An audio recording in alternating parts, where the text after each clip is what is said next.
ஓம் ஸ்ரீ குருப்யோ நம. ஸ்ரீ மகாபரிவாஜனம் மகாபரிவாஜனம் மகாபரிவாஜனம். இன்றைக்கி தெய்வத்தின் குரல் பாகம் 5 சங்கர சரித்தம் என்ற தலைப்பில் பிரிவாக சொல்கிறது மேலே வாசிக்கிறேன். இது பக்கம் 800லேருந்து ஆரம்பிக்கிறது.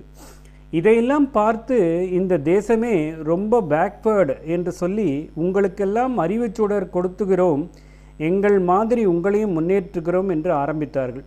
நவீன சயின்ஸ் கிருகிருவென்று அவர்களுடைய நாடுகளில் தோன்றி அபிவிருத்தி அடைந்த காலத்தில் நம் தேசம் துருக்கர் ஆட்சியில் இருந்து கொஞ்சம் கூட முன்னேறாமல் நம்முடைய பழைய சயின்ஸ்களையும் மறந்துவிட்டது. இப்பொழுது அவர்களுடைய சயின்ஸ் சாதனை நம்மவர்களுக்கு பிரமிப்பு உண்டாக்கிற்று. அதை பார்த்து அவர்கள் காலடியில் விழுந்து அவர்கள் சொல்வதையெல்லாம் ஏற்றுக்கொள்ள ஆரம்பித்தோம்.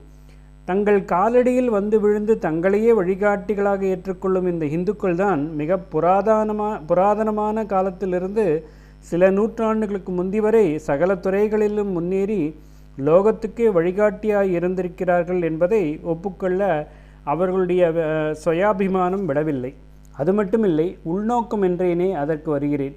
உரைக்குள் கத்தியை மறைத்து வைப்பது போல அவர்கள் இரகசியமாக போட்டு வந்த இன்னொரு திட்டத்துக்கு நம்முடைய புராதன கலாச்சாரத்தை ஒப்புக்கொள்வது இடைஞ்சலாய் இருந்தது. அரசியல் ரீதியில் நம்மை தங்களுடைய ஆட்சிக்குள் கொண்டு வருவது மாத்திரம் அவர்களுடைய லட்சியமாய் இருக்கவில்லை. நம் சமுதாயம் முழுவதையுமே தங்களுடைய மதத்துக்கு திருப்பிவிட வேண்டும் என்பதே அவர்களுடைய இரகசிய உத்தேசம். மறைந்து போயிருந்த நம்முடைய சாஸ்திரங்கள் வெளிவர நமக்கே உபகாரம் செய்தவர்கள் என்று அவர்களை பலரை சொல்கிறோம் அல்லவா? அவர்களிலேயே சிலருடைய ஜீவிய சரித்திரம், அவர்கள் நடத்திய கடித போக்குவரத்து முதலவற்றை பார்த்தால் நமக்கு தூக்கி வாரி போடும்.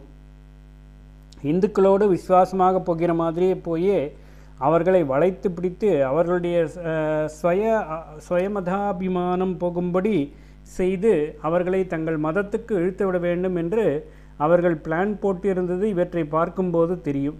வெளியிலே மிஷனரிகள் பகிரங்கமாக செய்தது குறைச்சல், உள்ளூர குழிப்பறித்தது தான் ஜாஸ்தி. வெளியிலே அவரவருக்கும் மத சுதந்திரம் உண்டு, இந்து சாஸ்திர விஷயங்களில் தலையிட மாட்டோம் என்று விக்டோரியா பிரகடனத்திலிருந்து ஆரம்பித்து சொல்லி வந்தார்கள். 6000 மைலுக்கு அப்புறத்திலிருந்து கொண்டு கோடிக்கணக்கான ஜனங்களை ஆளும் போது ஜாக்கிரதையாகத்தானே இருக்க வேண்டும். அதனால் வெளியில் நேர்மை மாதிரி பண்ணிக்கொண்டே உள்ளூர இந்துக்களை தங்கள் மதத்திற்கு இழுக்க எல்லா சாமர்த்தியமும் பண்ணினார்கள். நம் மதத்திற்கு வராவிட்டால் கூட பரவாயில்லை, சொந்த மதத்தை இவர்கள் விட்டுவிடும்படி பண்ணிவிட்டால் போதும் என்ற ரீதியில் காரியங்களை செய்யலானார்கள். அதாவது இந்துக்களுக்கு இந்து மதத்தில் கௌரவ புத்தி போகும்படி பண்ணுவதற்கு பலவிதத்திலும் முயற்சி செய்தார்கள். பூர்வத்தில் எல்லா துறையிலும் இந்தியாவே முன்னேறியிருந்தது என்றேன். அது வாஸ்தவம். அதிலும் இந்தியா மிகவும் விசேஷமாக முன்னேறியிருந்தது.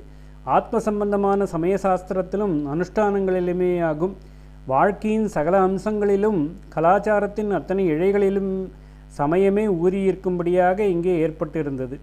எதை எடுத்தாலும் அது ஆத்மாபிருத்திக்கு கொண்டு விடுவதாகவே ரிஷிகளாலும் அப்புறம் வந்த பெரியவர்களாலும் அமைக்கப்பட்டிருந்தது.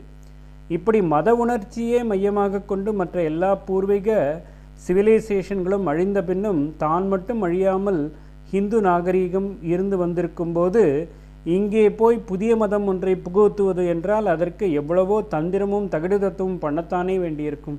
அதில் ஒன்றுதான் இன்னும் எத்தனையோ இருக்கின்றன. முக்கியமாக ஆரியன் திராவிடன் என்ற ஒரு தாய் வயிற்று குழந்தையாக இருந்தவர்களை பேதம் பண்ணியது.